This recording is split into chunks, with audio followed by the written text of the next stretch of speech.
నమస్తే, నేను మీ ఈశ్వర్. ఈ6 న్యూస్ కి స్వాగతం. వార్తల్లోని ముఖ్య అంశాలు. బీఆర్ఎస్ పార్టీ నేతలు సీఎం రేవంత్ రెడ్డి ట్రాప్ లో పడిందని ఎట్టకేలకు గ్రహించినట్లు ఉంది.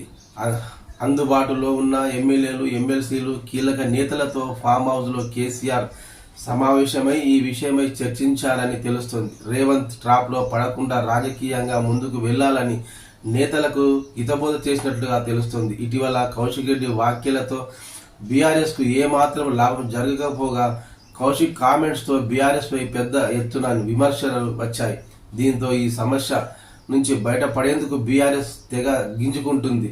ఇదంతా రేవంత్ కుట్ర అంటూ కథలు అల్లిన అప్పటికే బీఆర్ఎస్ కు జరగాల్సిన నష్టం జరిగిపోయింది. అలాగే సర్కారుపై పలు అంశాల వారీగా దీక్షలు చేపట్టాలని నిర్ణయించగా కౌశిక్ రెడ్డి అరికపూడి గాది వివాదంతో ఇవన్నీ డైవర్ట్ అయ్యాయి. దీంతో ఈ విషయాన్ని కేసీఆర్ గ్రహించినట్టున్నారు. అందుకే కౌశిక్ రెడ్డి వివాదానికి ఇక ఫుల్ స్టాప్ పెట్టాలని రేవంత్ రెచ్చగొట్టగానే రెచ్చిపోవద్దని క్లాస్ తీసుకున్నట్టు తెలుస్తుంది.